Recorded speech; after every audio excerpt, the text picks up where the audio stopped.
Hello, everybody, and welcome to the Redmen TV and your latest episode of Oppo Preview. My name is Dan Club. I'm delighted to be joined by Ricky from the Last Word on Spurs podcast. Ricky, how are we? I'm good, thanks, Dan. Otherwise, all good apart from everything in the life of Tottenham, which unfortunately you're going to make me talk about. Yeah, not for too long though. Don't worry about it. I won't put you through the ringer. Let's do it. I mean, Spurs have put you through the ringer often enough this Yes. season. It's fair to say. Yeah, difficult Premier League season to say the least. Really. I want to just get a general sense by this point of your mood and sort of what you put it down to, because so much of it was injury related earlier on the season. It's fair to say you've kind of come through the worst of that. Now we're looking at the manager, his tactics, his systems. Is it the squad? Where are we at? Oh, Dan, I think you know as much as what I do, really. It's been one of those seasons where, quite frankly, it's never really got going from the off. I think there was, for some, look, it's easy to say Mr. Hindsight, which I know Ange absolutely hates that term, Mr. Hindsight. But I think, there was a lot of fans that were going into this second season with a lot of doubts by the way we ended last season. And look, I think on the back of losing Harry Kane, finishing fifth was a respectable finish for Tottenham. But as many will know, we had that incredible manager bounce under him, which you guys also fell victim to in those first 10 games where the club were flying. It was 8 wins, 2 draws. Tottenham arguably won the league by October and then really hadn't ever recovered from those opening 10 games. And look, it's astonishing, really, the amount of unwanted records that we've broken really across the season. Was it 18 defeats in the Premier League, 21, 22 in all competitions, the way we exited the Carabao Cup, the nature of that demolishment that you put us through at Anfield, going out to Villa in the FA Cup. It's been a really, really disappointing campaign. Obviously, a lot of what's been we've been pinning our hopes on this season now is down to the Europa League. That is kind of where Spurs' season all comes down to. Can Tottenham win the Europa League? Which would, of course, mean that Tottenham would somehow miraculously, despite maybe finishing 17th in the league, end up in the Champions League, which just sounds absolutely berserk and balmy. But that's kind of where this all comes down to now. I think even if Ange was to win the Europa League, I think it's very, very unlikely that he keeps his job for next season, despite the fact that he'd be the most successful manager since 1984 to win a European trophy at Tottenham and still lose his job. But I just think it's been such a terrible, terrible season, Dan, from a domestic perspective.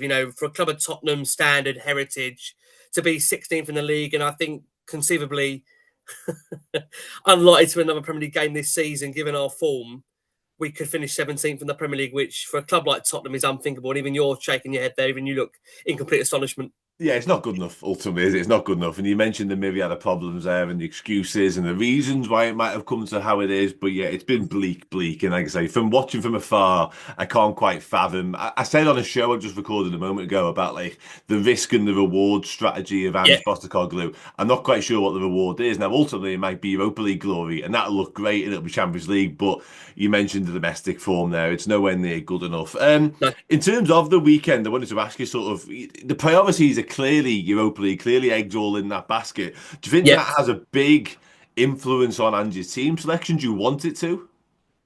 Well, I mean, look, the thing, as we know now, that the first thing against Bodo Glimt, which is on the Thursday, is going to be Tottenham's priority. So, whilst Ange might not say that, obviously Amrim's been quite forthright in saying that he was going to play the kids Yeah. for the remaining Premier League games as the club are going to be in the Europa League. I think, you know, I wouldn't imagine he's going to put out the first 11 on Sunday and then the first 11 again on Thursday in the Europa League. So I'll imagine it'll be players that need minutes. So the likes of Richarlison, who, to be fair, does seem to have a decent record against Liverpool in terms of scoring. You imagine he'll get a start. Kulusevski's just come back from injury, so he's building up his minutes. So again, there's a player there that probably needs to get some minutes in the tank ahead of Thursday.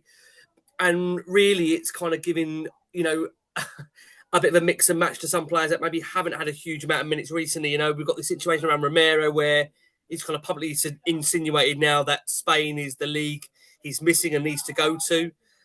Again, typical Tottenham crazy nature of a season where you've got a player actually on site at the training ground admitting that he needs to leave the football club. I mean, you're shaking your head there, Dan. I know, like I say, as a club of Liverpool, you've had 3 contract situations throughout the season, but I'd arguably say Tottenham behind the scenes, this is an absolute shambles. I mean, I can't conceivably see how this season's going to end well. And look, I want to sit here and say we can win the Europa League, all I will simply say is that we will be as on the beach we can be for Sunday against Liverpool. And I don't know if you've actually heard this, Dan. I've actually heard reports that there's a lot of Liverpool fans that will be sitting in the away end at Tottenham just because they want to be there for when Liverpool win the league. It's your record against Tottenham. I mean, you only need a point, so it's almost like a given you're going to be winning the league on Sunday.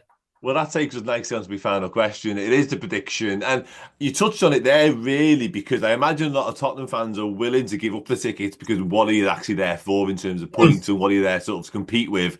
But Yeah, I imagine a lot of Spurs fans will be quite comfortable with Liverpool win the league on Sunday because it means Arsenal don't. So, how do you think it's going to go? yeah. Look, I think you know what them lot that obviously we're referring to. They are still in Champions League contention, but I think we're at a point now for ourselves that we just need to go as far as we can in the Europa League, and that does mean that I think for the weekend, Spurs fans always travel in their numbers, but I think there will be less travelling this time around than they would usually be, given really that, as we've seen, the players are on the beach. I would imagine that even with the players on the field, the way we've played the last few games, it feels like it has been like a kind of pre-season, almost training vibe to the way that we're playing. So I just hope we don't reach double figures or get down to double figures against Liverpool because weirdly we're in this unique situation where we've got a really positive goal difference, but yet we're sitting 16th. I don't think I've ever seen anything like this. Not from a Tottenham side, but just a Premier League side that are in that position. So I think for Liverpool, they can get ready to have a big party on Sunday. I just think there's not a chance in the world Tottenham are going to go to Anfield and win, even with their record in general. But by the fact we're going to make a number of changes, this will be for players to really get minutes in the tank ahead of Thursday. So it may be a case of just how many. And I don't like giving negative predictions, but I imagine this could have a 4-5-1, mark against us potentially. Wow. Okay, Ricky, I'll take it. I'm not going to argue with you, mate. All right. Ricky, top man, thanks so much for your time. Massively, massively appreciated as ever. Everybody else, thanks for watching. Thanks for listening. Take care. I'll see you soon.